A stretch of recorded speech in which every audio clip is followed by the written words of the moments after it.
These diets will just make you fatter in the long run. Do you want to lose weight and not rebound right after? Listen to this.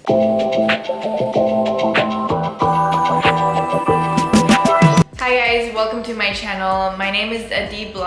I'm a health coach and fitness instructor sharing some non-BS science-backed tips on reaching your goals. Let's talk about Adele's weight loss. So first of all, I want to start by saying that I absolutely love Adele. I think she is super resilient, not just for going through the weight loss, but also for how she's handling all the backlash and just saying, hey, my body, my issue. Because I honestly think that whatever you want to do with your body, you want to lose weight, you want to gain weight, you want to stay at your weight, that's your decision. So I like that she's promoting that. With that being said, I think that is just crazy that all of these celebs have been yo-yoing with their weight up and down for decades, yet people still follow their diets and just yo-yo up and down along with them. If you've searched for this diet, you've probably tried some fad diets before, so let me know if this sounds familiar. 1 month you removed carbs, the next month you returned to carbs but you took out gluten, dairy, and coffee. Then you did 2 weeks of a juice diet, dropped 2 pounds,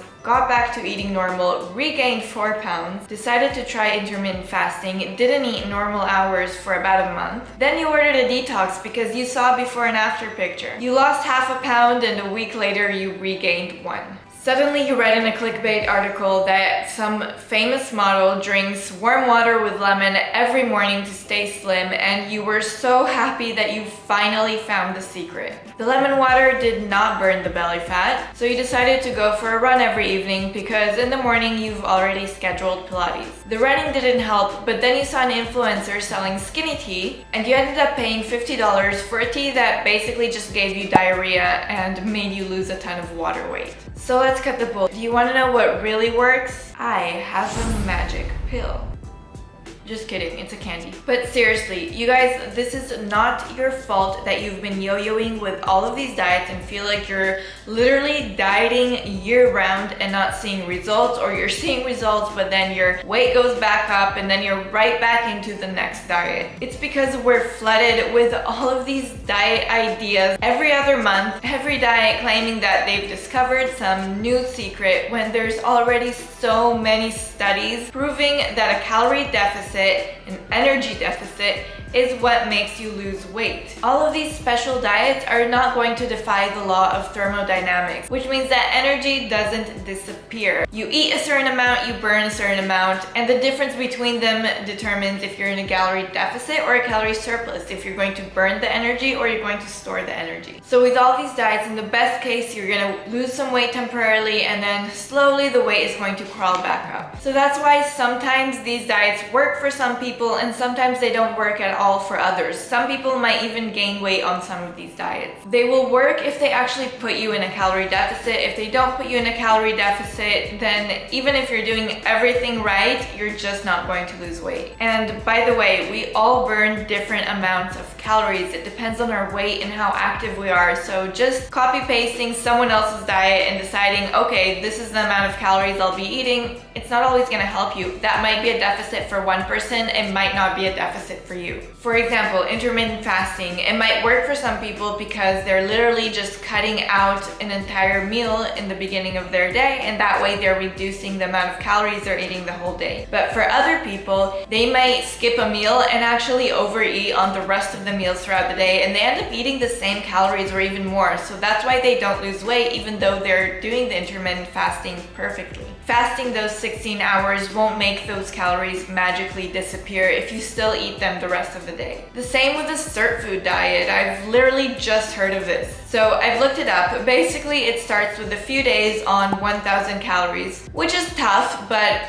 okay. With such low calories, your body is going to deplete its glycogen, which is how we store carbs, and with it, you're going to lose a lot of water because glycogen actually binds to water. So you'll see this fast initial weight drop, but it's really just mostly water. After those few days, you transition to 1,500 calories, which isn't bad. I mean, it's pretty decent amount of calories, but for a lot of people who are on the heavier side, it's actually not really necessary to go that low in calories in order to lose weight at a good rate. But again, it's not super low if you manage to squeeze in all the micro and macronutrients in there. So my issue is not actually with the amount of calories. My issue is that it's very restrictive around certain foods and juices. Now, the actual foods listed in there are perfectly fine in my eyes to consume. You know, dark chocolate, red wine, olive oil, berries, all of these are really healthy things. But there are a few problems that I have with over-restrictive diets that limit you to certain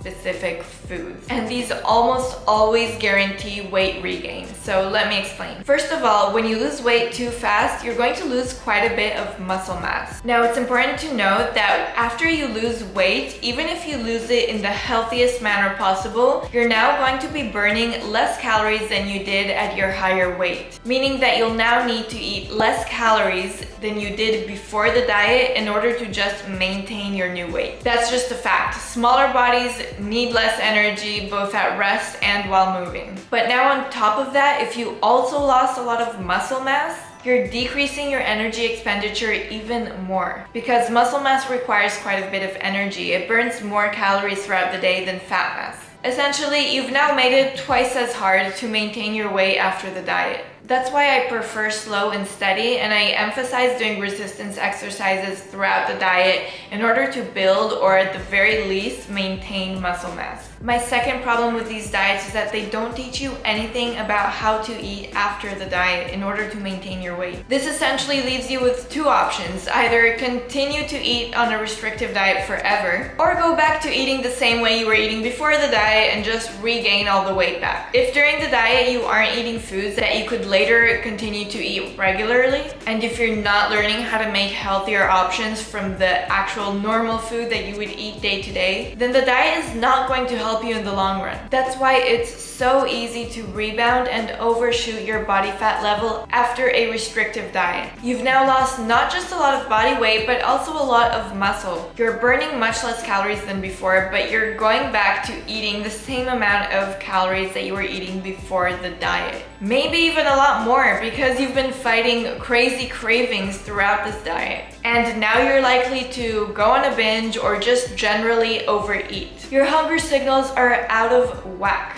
Now, when people tell you to just listen to your natural hunger signals to not overeat, it's like, dude, my hunger signals are telling me to stuff my face with 10 pizzas right now. That's how I feel after a diet. It's 2020, there are skinny, undernourished children around the world starving to the bone, and our privileged think that we need red wine and fancy chocolate to lose weight. How do these people activate their skinny genes? They're not, they're just eating less, and that's why they're underweight. And we have the audacity to complain how we have so much food available that we're getting fat. Let's put things in perspective. We have the privilege to be overweight.